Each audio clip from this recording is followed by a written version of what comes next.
नमस्कार, ओम शांति।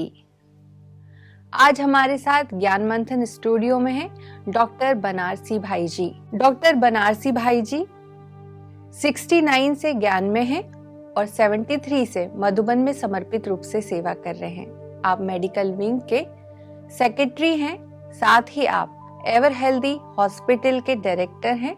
आप माई India healthy India project के डायरेक्टर हैं, साथ ही आप मेरा भारत व्यसन मुक्त भारत के भी डायरेक्टर हैं।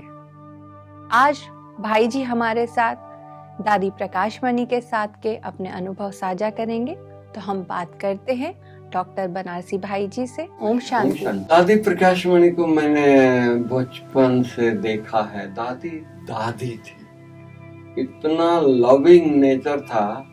दादी दृष्टि से सब कुछ करते थे, मुख से नहीं बोलते थे। एक बार की बात है, घर गया था, लौकिक घर जी। दादी से छुट्टी लेके गया था जी। एक दिन लेट आया तो मीटिंग चल रही थी, जो हमारी अप्रैल में एनुअल मीटिंग होती है, तो उस तरह से मीटिंग चल रही थी। तो हम दादी के सामने सबको नाश्ता दे रहे थे। मीटिंग में नाश्ता मिलता है, अभी भी वो सिस्टम है। तो हम नाश्ता दे रहे थे तो दादी मेरे तरफ दृष्टि दिया और कहा कि मेहमान बनकर आए हो।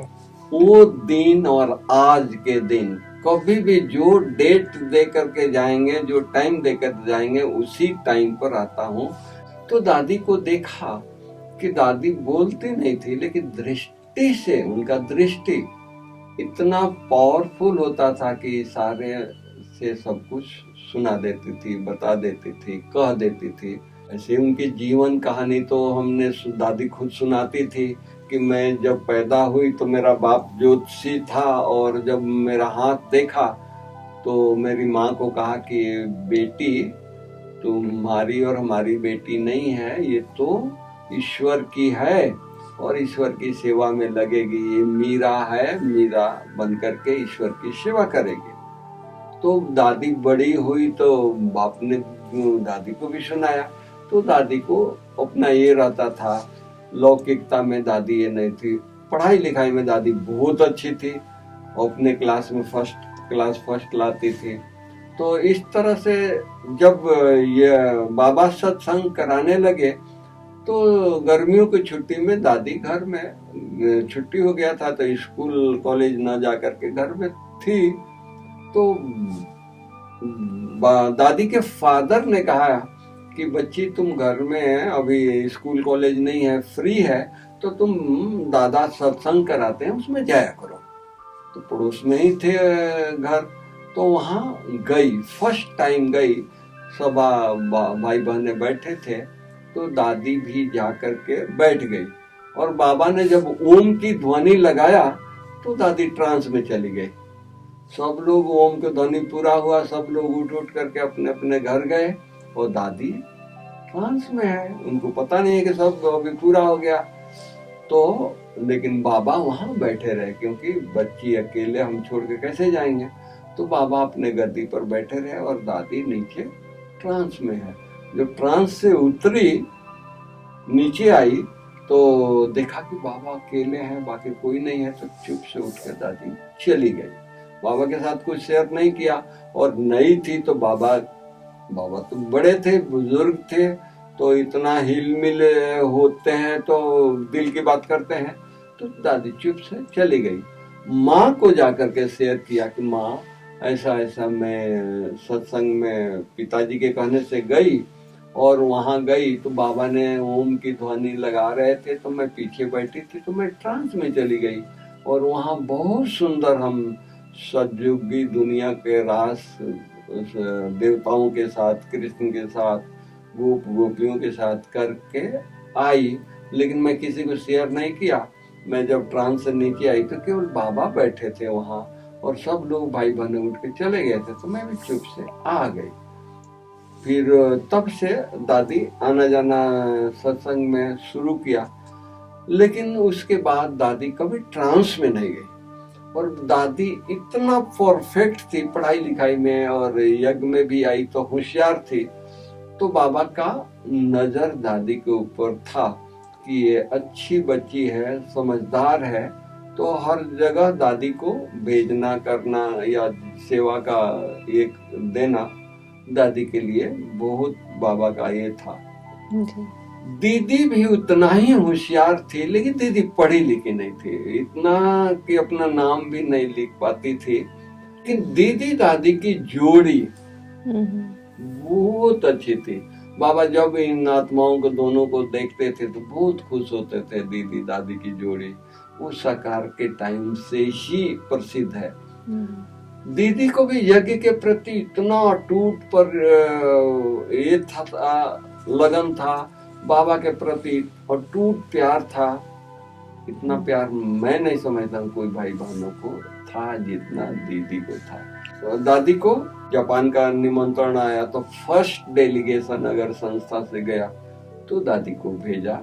रतनमन दादी साथ में थी, दादा आनंद किशोर, 3 का डेलीगेशन गया और 15 दिन के लिए गया और 6 महीना पूरे जापान में सेवा करके लोग आए।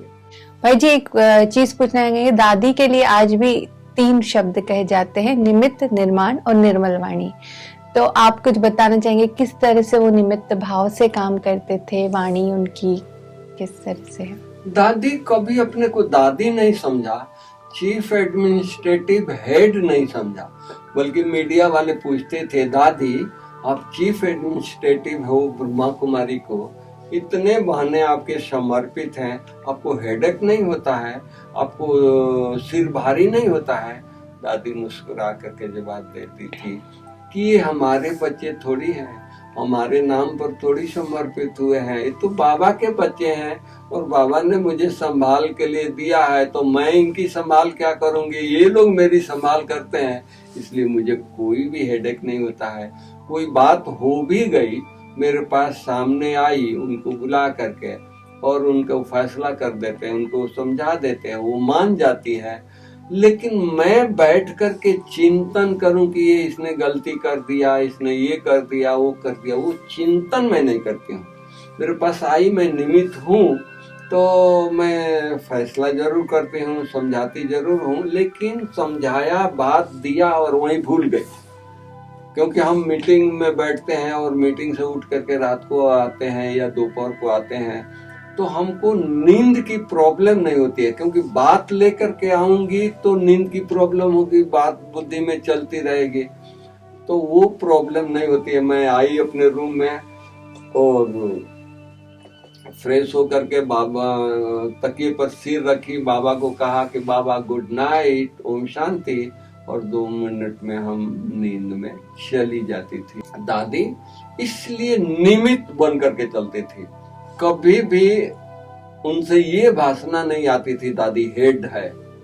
उनके साथ हम लोग ट्रैवल भी करते थे, तो हम लोगों को दादी का ध्यान रखना चाहिए, दादी हम लोगों को उल्टा ध्यान रखती थी। तुमने नाश्ता किया, तुमने खाया, तुमने ये किया, वो किया, मतलब बहुत केयरिंग नेचर दादी के थी। हर काम निमित्त बन के करती, नहीं करण करावन हार बाबा है, हम तो निमित्त है। हम दादी कभी भी ये नहीं कहती थी कि मैं बोल रही हूँ, ये मेरा विचार है, नहीं, दादी का ये राय है, आप लोग जैसे समझो। मतलब दादी कोई और कहीं से आई है और खुद कुछ और अलग है, ऐसा नहीं, ऐसा मतलब कि उनको फीलिंग होता था, नहीं, दादी का ऐसा राय है, अगर आप लोग को अच्छा लगता है तो करो।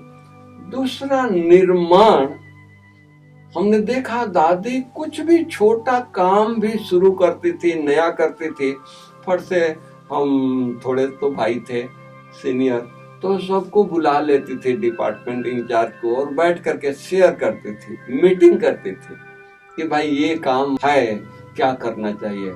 और नहीं तो दादी को काम करने का तरीका और ये था कि भाई मैं क्या करूं, मैं ट्रांस में जाती ही नहीं हूँ, लेकिन बाबा मेरे को सोने नहीं देता है, बेटी ये काम करना है, बेटी ये काम करना है, तो अभी क्या करूं। नहीं तो दादी ऑर्डर भी कर सकते थे, बाबा ने इशारा दिया तो यही करना है, नहीं जी। तो हम लोगों से पूछती थी, हम लोग जवाब देते थे, दादी बाबा जो कहा है, आप जो कर रही है, वही हम लोगों को करना है, वही यज्ञ में होना चाहिए, वही हम लोग करेंगे। चाहे ट्रैफिक कंट्रोल शुरू किया दादी ने, चाहे 1-1 घंटा का रिकॉर्ड शुरू किया, कई लोगों ने कहा कि भाई 1-1 घंटा पर हमको मौन में रहना बड़ा ये लगता था। कई चेंजेज हुआ, भाई नाश्ता नहीं हम लोग करेंगे, दोपहर को इकट्ठे भोजन करेंगे। थोड़े दिन चला, कुछ भाइयों को हार्ड वर्कर था, जैसे कारपेंटरी में काम करने वाले थे, धोबी घाट कपड़े छटना पड़ता था, मशीन तो बहुत बाद में आई है, तो वो भट्ठी जलाते थे और भट्ठी में कपड़े को पकाते थे जैसे दुनिया में करते हैं, पत्थर पर उसको छांटते थे, मैंने पीटते थे, जो भी होता है वो करते थे। तो वो सब कुछ दादी ने कराया, लेकिन निमित्त बनकर, निर्माण बनकर के कुछ बोलती थी तो ऐसे बोलती थी जैसे कोई छोटा बच्चा राय दे रहा है। ऐसा नहीं मैं बड़ी हूँ तो यही करना है, नहीं। और इतना लाइट रहती थी, इतना प्यार करती थी। बेगरी पार्ट था, लेकिन दादी मक्खन मानी खिलाएगी। आज दादी मुरली में ही अनाउंसमेंट कर देती थी, दादी आज मक्खन मानी खिलाएगी। तो इतना जॉली दादी का नेचर था। वो कन्याओं को या भाइयों को बड़ी मुंह खोलो, उसको मुंह में डालती थी, खुद अपने मुंह में डाल लेती थी। इतना मने प्यार का माहौल दादी रखती थी। दादी बड़ी दादी होती थी और अच्छी उनका हेल्थ होता था, तो महीने में 3-4 पिकनिक तो होना ही होना है। पिकनिक पर ले जाती थी। एक बार की बात है कि दीदी को भी पिकनिक पर ले गई, गुरु शिखर गए थे हम लोग, और दरी वगैरह ले गए थे। दीदी पहाड़ी पर चढ़ नहीं सकती है, तो दीदी को कुर्सी पे बैठा कर ऊपर ले गए। फिर बारिश बहुत जोर से आई, तो बारिश पड़ने लगी। अब छाता तो था नहीं, कुछ तैयारी हम लोग करके गए नहीं थे, तो जो दरी बिछाए थे 3-4 भाई, हम लोग ने दरी को ऐसे पकड़ लिया, सब दरी के नीचे आ गए। और इतना बारिश हो रही थी कि दरी के पानी सिर पर। तो फिर दादी बोली कि नहीं, अब बारिश रुकने वाली नहीं है, चलो। फिर हम लोग, अपनी बस थी एक नानक नाम जहाज, पुरानी बस दादा आनंद किशोर जयपुर से खरीद कर लाए थे, कोई स्कूल की बस थी, तो उसमें हम लोग पिकनिक करने जाया करते थे। दादी कहीं राजस्थान में जाती थी तो हम सबको ले जाती थी। जैसे मुझे अच्छी तरह याद है, बूंदी एक जगह है राजस्थान में, तो वहाँ हम लोग गए थे।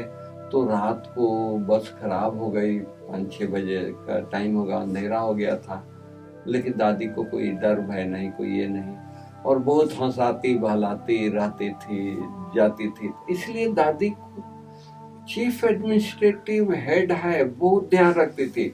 लाइट यहाँ जल रहा है, अभी लाइट प्रकाश हो गया है, तो हम लोग अगर नहीं बुझाते, स्विच ऑफ करते थे, तो दादी उठ करके स्विच ऑफ करती थी। वो बोलती थी कि आप लोगों को ख्याल नहीं चलता है। मतलब इतना ध्यान यज्ञ का रखती थी। ये नहीं ऑर्डर करती थी, अरे तुम जा रहा है लाइट बंद करो, या तुम क्यों नहीं बंद करता है, ऐसा दादी कभी ऑर्डर नहीं किया है। तो इसलिए निमित्त भाव उनमें वो ये था, निर्माण इतनी थी कि कुछ कहा और तुरंत समेट लिया। ऐसा नहीं कि दादी ने कहा वो काम नहीं हुआ तो दादी को फीलिंग आ गई, नहीं, निर्माण, भाई ये करना है, विचार आ रहा है, बाबा इशारा दे रहा है, आप लोगों को अच्छा लगता है तो हम सब मिल करके करें। कभी 2 बातें हो, 2 मत हो, वो दादी वो काम नहीं करती थी। बोलती नहीं, 2 बातें आ गई ना, ये छोड़ दो, अभी फिलहाल इसको छोड़ दो, अभी नहीं करना है, ताकि किसी को ये न लगे कि दादी मेरे बात को रिगार्ड दिया, मेरे बात को रिगार्ड नहीं दिया, ऐसा किसी को फीलिंग नहीं होने दिया। तो ये दादी के निमित्त, निर्माण और निर्मल वाणी। कभी दादी आवेश में नहीं आई, कभी गुस्सा नहीं किया, बहुत प्यार से। मुरली भी इतना प्यार से सुनाती थी कि सबको नचा देती थी। दादी जैसा मुरली तो कोई सुनाया ही नहीं है। इतना प्यार से सुनाती थी, इतना प्यार से समझाती थी, और कोई भी बात होता था लीडर की तरह से नहीं, प्यार से। एक बार की बात है, यज्ञ में कुछ नुकसान हो गया, तो दादी शाम को मीटिंग बुलाई, हम सब मेडिटेशन हॉल में योग कर रहे थे।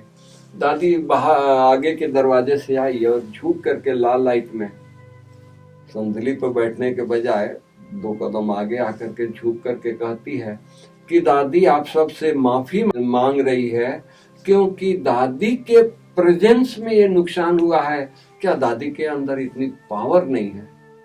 देखिए, गलती मेरी, नुकसान हमने किया है, माफी दादी मांग रही है। ऐसा कोई एडमिनिस्ट्रेटिव हेड हमने नहीं देखा, बल्कि वो एडमिनिस्ट्रेटिव हेड डांटता है।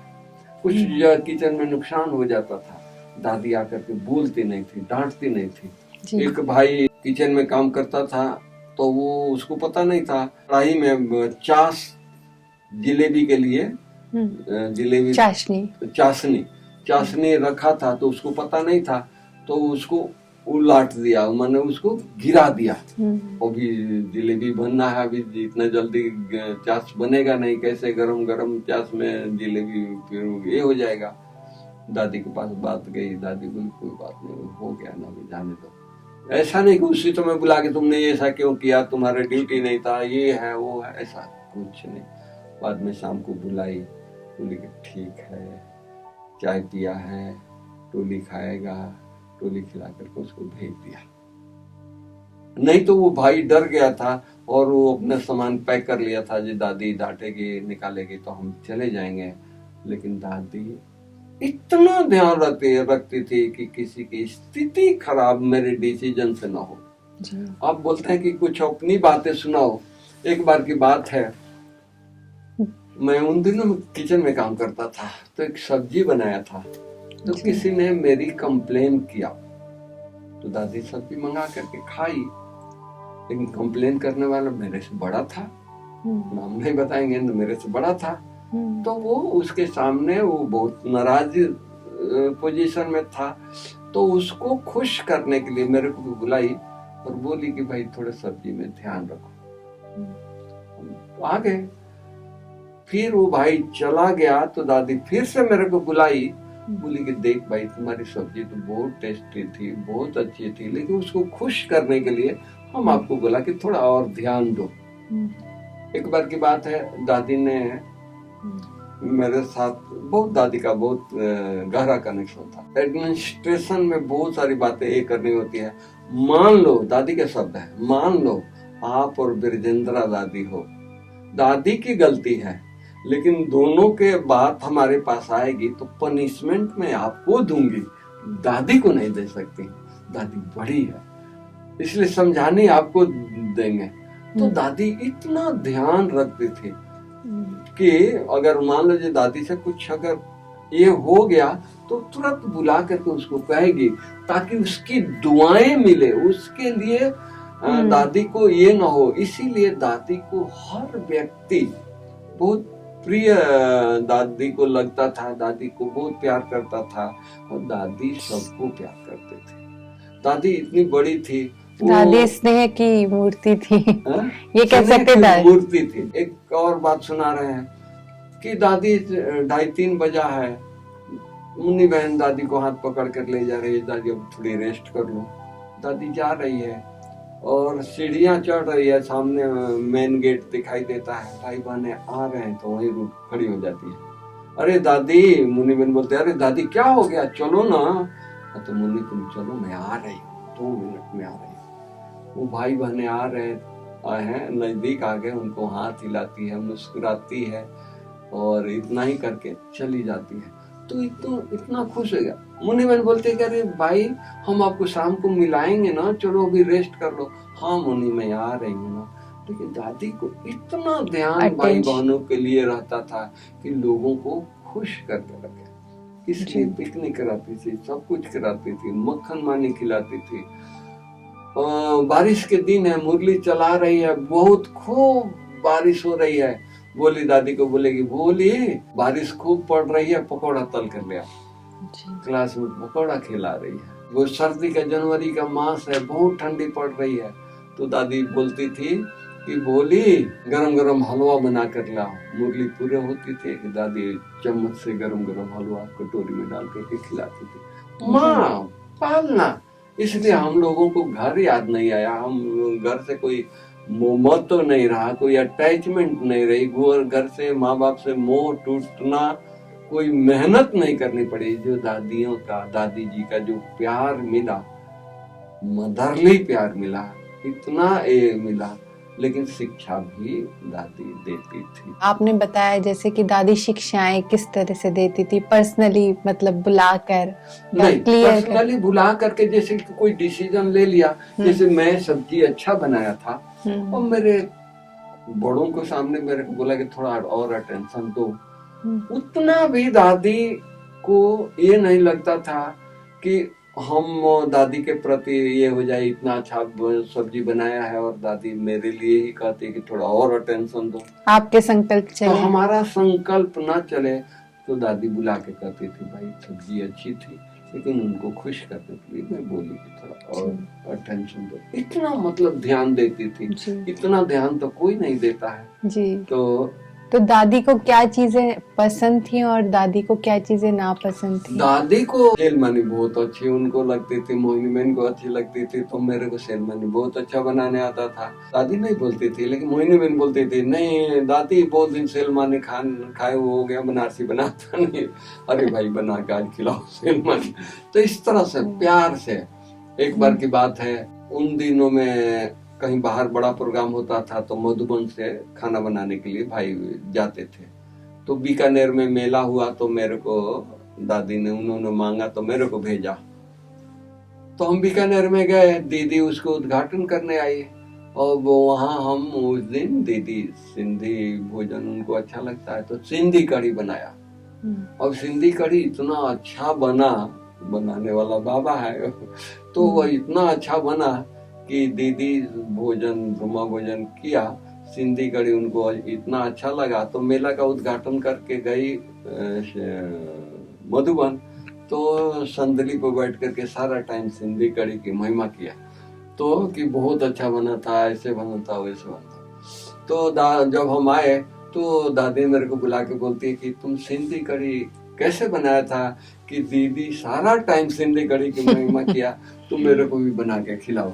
तो इस तरह से दादी मतलब कि हंसी हंसी में उनको अच्छा लगता था, लेकिन दादी हर चीज बहुत प्यार से स्वीकार करती थी। दादी का नाश्ता होता था दलिया और दही, बहुत प्यार से खाते थे। और सेलमानी भी उनको अच्छा लगता था, सिंधी भोजन भी अच्छा, सब कुछ अच्छा। दादी बहुत प्यार करते थे, लेकिन सब फिर भी दादी के साथ डिसिप्लिन से रहते थे।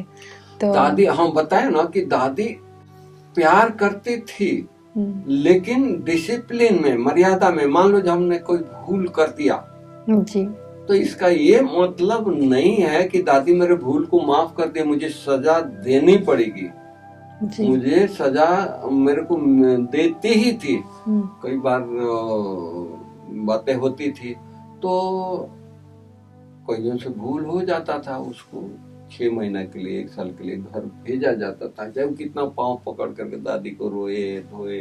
दादी ये नहीं करती थी, बल्कि दादी डिसीजन लेती थी तो कोई बड़े इंटरफेयर कर तो वो बोल देती थी, नाम तो मैं नहीं लूंगा लेकिन बड़ों को भी बोल देते हैं, तो आप मेरे दादी के डिसीजन में इंटरफेयर नहीं करो, दादी को यह का ध्यान रखना है। तो इसलिए प्यार भी दादी से था, थोड़ा अंदर से रेस्पेक्ट कहें या डर कहें ये भी था।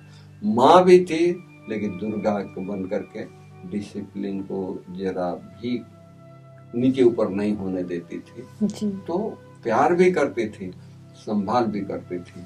एक बार की बात है, पूनम का रात था तो दादी ले गई पीस पार्क में पिकनिक कराने के लिए और सबको रात का भोजन वहीं खिलाया, खीर खिलाया। तो हमारे ग्रुप के 2-4 लोग थे, बल्लभ भाई और रमेश भाई वगैरह। तो इन लोगों ने कहा दादी चांदनी रात है तो हम यहाँ योग करेंगे, तुमको तो छुट्टी मिल गई। तो मैं दादी के पास गया कि दादी ये भाई लोग रुक रहे हैं तो मैं भी रुकता हूँ, योग करके कल सुबह आएंगे।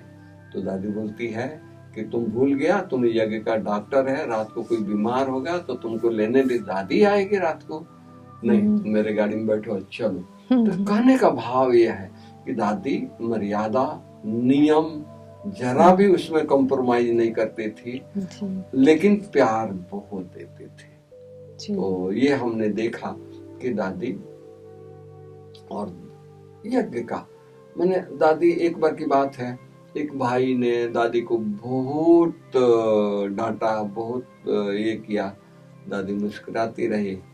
शाम को भाई आया तो दादी बोलती है, भाई तुम चाय पिया है? नहीं पिया तो दादी के साथ आकर के पियो। ऐसा उनको मन में नहीं कि दोपहर को मेरे को डांटा है, उसकी बात मन में रख करके 8 दिन तक। नहीं तो होता है ना कि कोई नाराज हो जाता है, कोई उसको देखने के जी नहीं करता। दादी के ये नेचर नहीं था। कोई कुछ बोल दिया, दादी पी लिया, संभाल लिया, फिर 1 घंटे के बाद वही व्यवहार, वही रेस्पेक्ट। इसलिए इतनी बहनों की बातें दादी सुनती थी, यज्ञ की बातें सुनती थी, भाइयों की बातें सुनती थी, लेकिन 1 सेकंड में डिसीजन दिया और भूल गई। उनको पता भी नहीं है कि कुछ गलती भी किया है, कुछ है। क्योंकि अगर पता रहेगा, अंदर में रहेगा, तो उसी नजर से दादी देख, या कोई भी देखे, मान लीजिए आपकी कोई भूल है, मेरे को पता है, तो मैं जब भी आप मेरे सामने आएंगे तो वही भूल याद आएगा। तो दादी में ये नेचर नहीं थी। कभी भी किसी को बहुत उसी स्नेह से देखती थी। बाबा का कॉपी थी। बाबा भी किसी को भूल को ये नहीं करते। मुरली में सुना देते थे, लेकिन पर्सनली बुला करके लोगों को समझाना करना ये नहीं। ये हमारी मम्मा करती थी, जिसको कचहरी बोलते हैं, जो शुरू की बात है। लेकिन दादी प्यार भी देती थी, लॉ एंड लॉ का एकदम बैलेंस रखती थी। जब दादी एडमिनिस्ट्रेटिव हेड थी तो यज्ञ में कई बड़े बड़े काम हुए, जैसे डायमंड हॉल बना। तो जब उस समय इतना धन भी नहीं था, लेकिन दादी ने लक्ष्य रखा और उसे पूरा किया। तो अभी आप पूछते हैं तो मैं बताता हूँ कि एक बार की बात है, रात को 2 बजा था और बाप दादा आए हैं, पार्टियों से मिल लिया, तो विदाई देने का टाइम है। तो दादी विदाई के टाइम में आती थी जी। मुरली सामने बैठ के सुनती थी, मुरली पूरा हो गया, पार्टियां मिलनी शुरू हो गई तो दादी चली जाती थी। बड़ी उम्र था तो बाबा ही छुट्टी देते थे, बच्ची जाकर के रेस्ट करके आ। तो दादी खाना खाकर थोड़ी रेस्ट कर लेती थी। तो विदाई के टाइम में दादी आती थी। तो बाबा ऐसे बैठे हैं, दादी सामने है। तो बाबा पूछते हैं, बच्ची इतने भाई बहने बाबा के बच्चे बढ़ रहे हैं, आपको ख्याल नहीं चलता है इनके लिए स्थान ढूंढे, मकान ढूंढे, कहीं जमीन लें? तो दादी ने कहा कि बाबा यहाँ नो कंस्ट्रक्शन, ये है जोन है, कंस्ट्रक्शन बैंड है, तो कहीं कंस्ट्रक्शन करने की छुट्टी सरकार की नहीं है, ये लाऊ नहीं है, कहाँ मकान मिलता नहीं है, जमीन मिलता नहीं है, मैं क्या करूं? बाबा ने कहा कि पुरुषार्थ करो, सब कुछ मिलेगा। रात को 2 बजे 2:30 बजे बाबा जा रहे हैं और दादी और बाबा की डायलॉग चल रही है। प्राइवेट में तो कुछ बात होती नहीं है, तो हम लोग भी बाबा को विदाई देने के लिए बैठे रहते थे तो सुनते थे।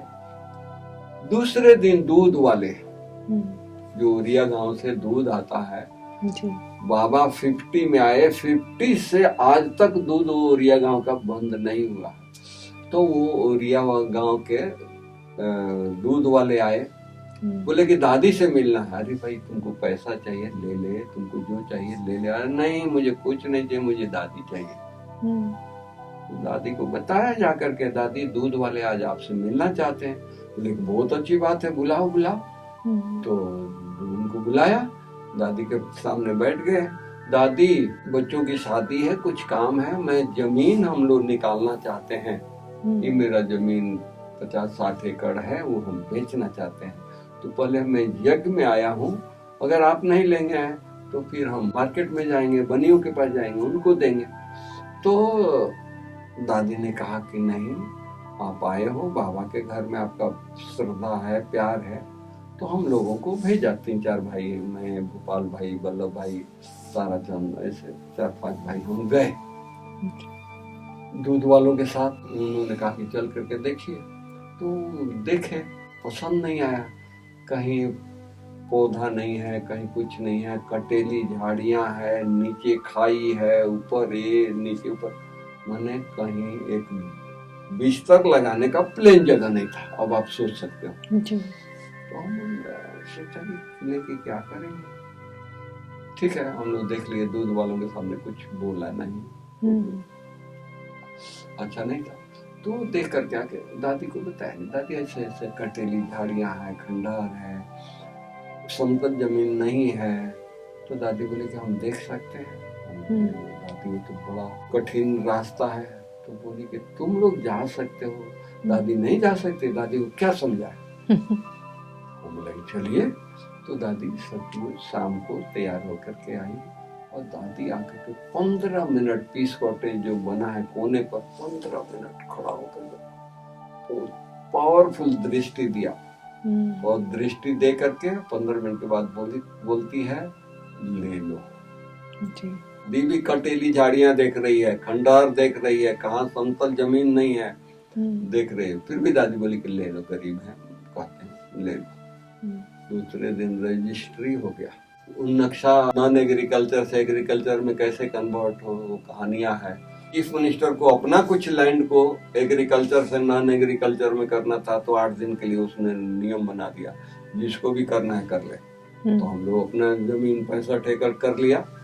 अब उसके नक्शा कौन पास करे? इतना बड़ा विशाल नक्शा कोई म्यूनिसिपैलिटी नहीं पास करे, सेक्रेटरी नहीं पास करे।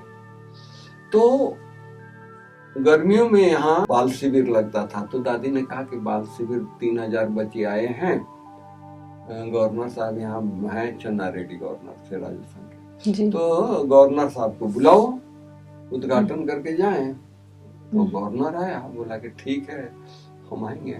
शाम को उद्घाटन किया, बच्चे 3000 पिन ड्रॉप साइलेंस बैठ रहे हैं, हिल नहीं रहे। तो दादी यहाँ बैठी है, गवर्नर बैठा है, तो गवर्नर से पूछता है दादी अपने इन बच्चों को क्या किया है कि हिल नहीं रहे हैं? तो दादी बोला कि हमने कुछ किया नहीं है, ये सुबह उठ करके मेडिटेशन करते हैं। वो चौंक गया कि मेडिटेशन क्या होता है। तो दादी स्टेज पर ही मेडिटेशन 2 शब्द में सुनाया कि मैं आत्मा हूँ और मेरा पिता परमात्मा है। उस परमात्मा को अपने को आत्मा समझ करके परमात्मा को याद करना, यही मेडिटेशन है। तो बोला कि क्या हम भी सीख सकते हैं? क्यों नहीं सीख सकते हैं, तो सबके लिए मेडिटेशन है। और तो कल से मैं आऊंगा। दादी बोली कि नहीं। लेकिन क्यों? और तो रोज आप आएंगे तो बाजार में आवाज हो जाएगी, ब्रह्मा कुमारी में पता नहीं क्या हो गया है, रोज गवर्नर जा रहा है। तो इसलिए हम 2 बहनों को आपको गवर्नर हाउस में भेजती हूँ, राजभवन में, और 2 बहनें कोर्स करा के आई। 2 बहनें उनको कोर्स कराने के लिए गई। 7 दिन के बाद कोर्स पूरा होता है। गवर्नर आके कहता है कि दादी मैं अपने बेडरूम को बाबा का कमरा बनाऊंगा। दादी जाके उद्घाटन किया। फिर 1 महीने के बाद गवर्नर को तो जाना ही था जयपुर। तो आकर के दादी को बोला कि दादी मैं कल जा रहा हूँ, मुझे सेवा दो। तो दादी ने कहा कि सारा यज्ञ आपका है, आप जो चाहो सेवा करो। तो गवर्नर बोलता है ऐसा नहीं, मुझे पार्टिकुलर कुछ काम दो, ये काम नहीं हो रहा है, आपको करके देना जी। तो दादी ने कहा कि एक जमीन हमने यहाँ लिया है, वो उसका नक्शा कोई पास नहीं कर रहा है, अब पास करवा दीजिए। बोला कि एक मेरा काम है, दे दो। फाइल लेकर के गया, जयपुर पहुंचा। तो दूसरे दिन भैरव सिंह शेखावत राज्य में कुछ हुआ तो उनकी सरकार डिसमिस हो गई। तो पूरा पावर गवर्नर का हाथ में आ गया, गवर्नर रूल लागू हो गया। तीसरे दिन गवर्नर ने सारे सेक्रेटरी को बुला लिया, गवर्नर राजभवन में मीटिंग करा दिया और बोला कि ये पहला नक्शा पास करके दो। तो गवर्नर ने कहा नहीं, पास करना होगा, सब साइन करो। अभी गवर्नर मालिक, तो गवर्नर के कहने से सारे सेक्रेटरी साइन कर दिए, गवर्नर साइन कर दिया। दूसरे दिन आ गया नक्शा, आ गया अपने घर में। दादी ने कहा कि अच्छा नक्शा पास हो गया, चलो गवर्नर साहब को बुलाओ फाउंडेशन स्टोन डालने के लिए। उनको ही बुलाया, वो आया और फाउंडेशन स्टोन डाला। पूछा कि दादी ये तो खंडहर है, कैसे आप बनाओगे? दादी बोली कि बाबा बनाने वाला है, हम कौन से बनाने वाले, मैं ना इंजीनियर हूँ, ना मैं जानती हूँ कुछ मकान दुकान बनाने का, वो आपे बनाएगा। कितना अमाउंट है? कुछ नहीं है। कैसे बनेगा? वो बैठा है। तो दादी इतना उनको टचिंग होती थी कि उन्होंने टीचर्स को लेटर भेज दिया कि ज्ञान सरोवर का फाउंडेशन स्टोन पड़ गया है, मकान बनानी है, सभी ब्राह्मण 1-1 रुपया पर डे दे। तो ज्ञान सरोवर का भंडारी हर सेंटरों पर रख दिया गया। सब भाई बहने मुरली सुनते थे और 1 रुपया डाल देते थे। तो उन दिनों में 5 लाख 6 लाख भाई बहने थे, तो रोज के 6 लाख रुपया आ गया, तो उससे बनता गया और 1 साल 1.5 साल में बन गया। गवर्नर को दादी फिर से बुलाई उद्घाटन के लिए। गवर्नर देख करके हैरान हो गया कि कहाँ खंडहर, हरा भरा घास नहीं, और यहाँ तो चमन हो गया, इतने बगीचे बन गए, ये हो गया, ये कैसे हुआ। दादी ने बोला कि 1-1 रुपया सबका रोज का सहयोग है। 5-6 लाख भाई बहने हैं, 6 लाख रुपया रोज आता था, और 1000 इंजीनियर बिना सैलरी के अपनी छुट्टी लेकर के और खड़े होकर के डे नाइट किए हैं। तो बाबा कराया, उसको ये हो गया कि भगवान का काम है। तो इस तरह से दादी प्रोजेक्ट चलाती थी। सबसे रोज ज्ञान सरोवर जाती थी, रोज टोली खिलाती थी इंजीनियरों को, और इंजीनियर लोग रात को आते थे पांडव भवन में सोने के लिए, खाना खाने के लिए, तो उनके साथ मीटिंग करती थी, टोलियां खिलाती थी, उमंग उत्साह भरती थी। और कैसे बन गया कुछ पता नहीं लगा, कहाँ से आया कुछ नहीं लगा, और इतने इंजीनियर डे नाइट लग करके अपना काम कर दिए। तो ये है दादी की विशेषता। और दादी की टचिंग, दादी का बाबा से बहुत कनेक्शन था। बाबा बहुत रिस्पेक्ट रखता था। अगर दादी कह दे कि नहीं बाबा आपको आना है, तो बाप दादा को आना ही पड़ेगा।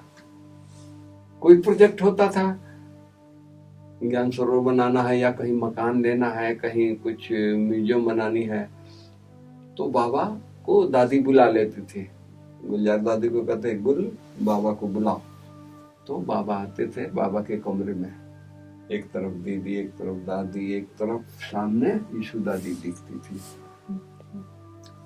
तो सारा प्रोजेक्ट बाबा बताता था, बेटी ऐसा करना है, ऐसा करना है, ऐसा करना है, ऐसा करना है। तो दादी मतलब एक तरह से कर्मयोगी थी, हर काम में बाबा को यूज कर, बाबा को साथ रख कर करती थी, बाबा से पूछ के करती थी जी। हम लोग भी जाते हैं बाबा के कमरे में छुट्टी लेने, हम भी जाते हैं, आज भी जाते हैं, वो संस्कार बना है।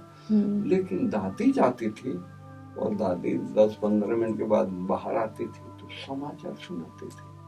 बाबा ने कहा कि बेटी वहां जाकर के ये सेवा करनी है, ये सेवा करनी है, ये सेवा करनी है, लोगों में उमंग भरना है, लोगों में उत्साह भरना है। और सचमुच जाती थी तो लोगों में क्या खुशी की लहर छा जाता था, क्या उमंग आ जाता था।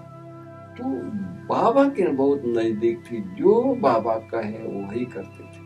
जी। एक हंसी की बात सुना दे, दादी सुनाती थी। जी। दादी बॉम्बे में बहुत बिजी थी, तो रोज बाबा को पत्र लिखते थे। तो एक दिन पत्र नहीं लिखा, तो पत्र नहीं आया बाबा को, तो बाबा ने क्या किया, बाबा भी बहुत जौली थे, 2 मक्खियां मार करके और लिफाफे में डाल करके बाबा भेज दिया कि बच्ची बहुत बिजी हो गई है, दिमाग बच्ची का बहुत सेवा में यूज हो गया है, बाबा माजून भेज रहा है। ऐसे मतलब देखो, इतना जौली बच्चों के साथ बाबा भी जौली थे और बच्चे भी जौली थे। ऐसे बाबा बच्चों के साथ बहुत तेज थे। एक आपको सुना है, हालांकि इससे अलग टॉपिक है, दादा आनंद किशोर यज्ञ का मैनेजर, हमारी निमोशांता दादी की लड़की जापान से पहली बार अपने यज्ञ में फ्रीज आया था गामदेवी में। तो दादी ने मैंगो आइसक्रीम बना करके सबको दूसरे दिन खिलाया। और मैंगो आइसक्रीम तो सबको अच्छा लगता है, तो दादा को बहुत अच्छा लगा। अभी दादा दोबारा कैसे मांगेंगे, दादी मुझे बहुत अच्छा लगा, थोड़ा और दे दो। तो बाबा को पत्र लिखा कि बाबा मेरे से एक बहुत बड़ी गलती हो गई है। फिर उन्होंने नीचे लिखा कि निमोशांता दादी के पास आई है, मशीन आया है, फ्रिज आया है, उन्होंने बहुत अच्छा आइसक्रीम बना करके खिलाया, लेकिन मैं आइसक्रीम तो खाया लेकिन आपको याद करना भूल गया। तो इसलिए निमोशांता दादी को आप लिखो कि बच्ची दोबारा आइसक्रीम बना करके खिलाओ, तो मैं ये याद करके खाऊंगा। तो बाबा देखो कितना जौली। तो बाबा क्या जवाब देते हैं, बच्चे तुम तो हो ही भूलों की सागर, एक भूल कर दिया तो कोई बड़ी बात नहीं है, मैं बच्ची को लिखता हूँ कि बच्चे को फिर से दोबारा आइसक्रीम बना करके खिलाए। तो इस तरह से मतलब कि जौली, बाबा भी जौली थे, दादी भी जौली थे, ऐसा नहीं कि बाबा बहुत ऑफिशियल रहते थे, नहीं, सबको बहलाते थे, परिवार की पालना देते थे। तो उसी तरह दादी भी कुछ भी हो इशारा भी देती थी, भाई अभी सीजन नहीं है, एक ही सब्जी मिलेगा, दाल मिलेगी, रोटी और चावल मिलेगा। तो ये भी इशारा देती थी, भाई घर अपना है, कुछ बचत करेंगे अपने खाने पीने से तो यज्ञ की सेवा होगी। तो ये छोटी छोटी बातें भी हम लोगों को ध्यान पर खिंचवाती थी, इकोनॉमी की बातें करती थी, सब कुछ करती थी। लेकिन दादी को यज्ञ के प्रति बहुत प्यार था। एक बार की बात है, हम लोग किचन में कारपेंटरी में बहुत रफ डफ काम करना होता है ना, तो उन दिनों में कलर फुल पैंट वगैरह शर्ट मिलता था। वो कहाँ से आए, वो माताएं उनके बच्चे नहीं पहनते थे, पुराना हो जाता था या नया कोई कपड़े आ गए तो पुराना फेंक देते थे, तो वो माताएं लिया करके यज्ञ में देती थी और वो हम लोग पहनते थे किचन में या कारपेंट्री में। तो कारपेंट्री में अपने भाई बहने रंगीन ड्रेस पहन करके काम करते थे। तो माताएं आती थी, तो आकर के उनके पास बचा हुआ खाना होता था, देसी घी का खाना, अच्छा खाना, तो उनको फेंकने में बड़ा मोह लगता था। तो सोचती थी ये कारपेंट्री, ये लोग बाहर के लोग हैं, तो इनको दे दो। तो एक दिन दिया, 2 दिन दिया, तीसरे दिन दिया तो भाई बोला कि भाई माता जी ये कोई मजदूर नहीं है, और जाके दादी को सुनाया, दादी ऐसे ऐसे माताएं खाना देती है जूठा। तो दादी को खराब लगा कि भाई हमारे भाई और ऐसे। तो दीदी को बोला कि दीदी आज के बाद कोई भी भाई ड्यूटी में कलर ड्रेस नहीं पहनेगा। दीदी बोले क्या, अरे दादी मेहनत का काम है, मिट्टी का काम है, लकड़े का काम है, कितना फटेगा, कितना गंदा होगा, कहाँ से इतना साबुन आएगा, कितना कपड़ा देना पड़ेगा। बोले कि सो क्या, 5 जोड़ी एक्स्ट्रा दो, लेकिन हमारे भाइयों को कोई मजदूर की नजर से देखे ये हम दादी को सहन नहीं होगा। दादी को इतना प्यार था भाइयों से, बहनों से, यज्ञ से, नहीं कोई भी यज्ञ बच्चों को सिंपल नजर से ना देखे। तो दादी इतना अटेंशन देती थी, मुरली में सुने ना सुने कोई ये नहीं है, कोई किसी को पूछता नहीं है। उन दिनों में ओम शांति भवन में दादी मुरली सुनाने जाती थी, देखती थी फलाना नहीं बैठा है तो पूछती थी, जाकर के देख के कौन कौन रूम में बैठा है, कौन कौन सो रहा है, क्या कर रहा है, क्यों नहीं मुरली में आया। तो दादी हिसाब लेती थी। सबको दादी गई मुरली सुनाने, सबको जाना ही जाना है, तो इतना ध्यान रखती थी, इतना अटेंशन रखती थी। दूसरी आपको बात सुनाऊं कि दादी मदर थी ना, तो दादी, एक हमारा पंडित था बाबूराम शर्मा, सीनियर था, बहुत बुजुर्ग था, तो दादी को 3 दिन से देखने में नहीं आए। तो मेरे को बुला के बोलते हैं जरा देखो बाबूराम शर्मा, मरगोल देखा होगा जी, जी। तो हवाई महल उसको बोलते हैं, एरोप्लेन बोलते हैं, हवाई महल तो ये यहाँ मेडिटेशन के साथ वाले जी। तो बोली कि देख क्या वो क्या कर रहा है। हम गए तो तड़फ रहा था, 104 टेम्परेचर, तड़फ रहा था। उसकी दादी को ये हुआ, दादी ने मेरे को बुलाकर वहां भेजा।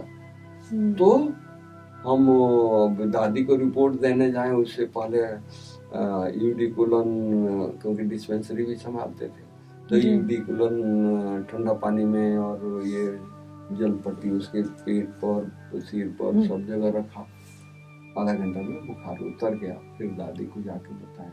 तो दादी को बच्चों की याद, जैसे माँ को याद पहुंचता है, तो दादी को भी पहुंचता था। कोई कष्ट में है तो दादी कैच कर लेती थी, जी।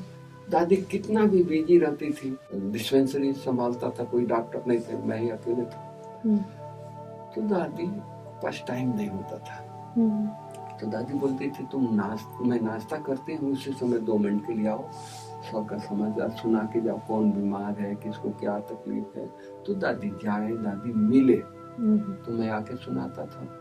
तो एक सप्ताह सुना है तो मुन्नी बहन आंख दिखाने लगी, बोले कि अरे दादी नाश्ता शुरू करती है, तुम बीमारी की बात शुरू करता है, शांति से नाश्ता करना थे, बाद में आकर करना। ने इशारा दिया तो हम 2 दिन नहीं गए। मेरे को बुलाई तो बोली कि 2 दिन तुम क्यों नहीं आया? तो मैं कैसे कहूँगी, मुन्नी बहन ने मना किया है। तो कभी मुन्नी बहन को देखे कभी मेरे को देखे, तो दादी समझ गई कि मुन्नी ने मना किया होगा। बोले कि मुन्नी ये रोज आएगा, जब तक ये सुनाएगा नहीं तब तक मैं नाश्ता नहीं करूँगी। तो तू पेशेंट की, यज्ञ की, कौन बीमार है नहीं, दादी मदर थी, हर का ध्यान रखती थी। मैं 10,000 पालनपुर में जाके खर्चा करके आया था, दादी मुरली में सुनाई कि आज बनारसी 10,000 के दवाई लेके आया, खर्चा करके आया। आज लाखों दादी कभी डिस्पेंसरी में भी आते थे मरीजों को दादी डिस्पेंसरी में भी आती थी और ये करती थी। मैं क्या बताऊं, सर्दियों का दिन था, दादी बाहर बैठी थी, दीदी धूप में बैठी थी, और सीआरपी आर्मी के पुलिस वाले 10-15 वर्दी में आ गए। तो दीदी पूछती है, दादी क्या हो गया यज्ञ में, इतने पुलिस वाले घूम रहे हैं? तो दीदी को दादी बोलती है, दादी ये बनारसी है ना, होम्योपैथी दवाई देता है, बाजार में होम्योपैथी डॉक्टर कोई नहीं है, इसलिए बाजार वाले, पुलिस वाले सब लोग आते हैं आपके पास दवाई लेने के लिए। दीदी मेरे को बुला के बोलती है कि तुम खाना बनाना छोड़ दो, वीआईपी सेवा करो, हॉस्पिटल में सेवा करो। नहीं तो मैं कुकर उधर चढ़ा के आता था, इधर दवाई देता था। 5 सीटी राजमा का हो गया तो गिनती करता रहता था, 5 हो गया तो पेशेंट को बोलता था 2 मिनट में मैं आता हूँ, और राजमा का कुकर उतार करके आता था, ये सेवा करता था जी। तो इस तरह से, लेकिन लगन थी, उमंग था, दादियों के प्यार थे जी। हर गुरुवार को ब्रह्मा भोजन हिस्ट्री हॉल में दादी कराती थी, दीदी कराती थी, भले सिंपल हो लेकिन प्यार, पालना। 5 सुपारी, भाई दादी 5 सुपारी खिलाएगी और बगीचे में जा करके टूटी खिला देती थी, एक केला दे देती थी, हो गया 5 सुपारी, प्यार। तो इस तरह से दादी ने यज्ञ को इतना ऊपर लाया और सबके दिल को जीत लिया जी। चाहे वो टीचर हो, जिज्ञासु हो, कोई भी हो, किसी में भिन्नता नहीं रखती थी, ये जिज्ञासु है नहीं, बाबा का बच्चा जी। तो इस तरह से दादी निमित्त, निर्माण और निर्मल थी जी। प्रैक्टिकल उनका ये जी। बहुत बहुत धन्यवाद भाई जी आपका, आपने प्रकाशमणि दादी के साथ इतने अच्छे अनुभव हमें साझा किए। तो आज हमने दादी प्रकाशमणि के साथ के डॉक्टर साहब के अनुभव सुने और दादी के किस्से सुने। तो फिलहाल आज की पेशकश में इतना ही। अगली बार एक नए एपिसोड के साथ फिर आपसे मिलेंगे, तब तक के लिए ओम शांति।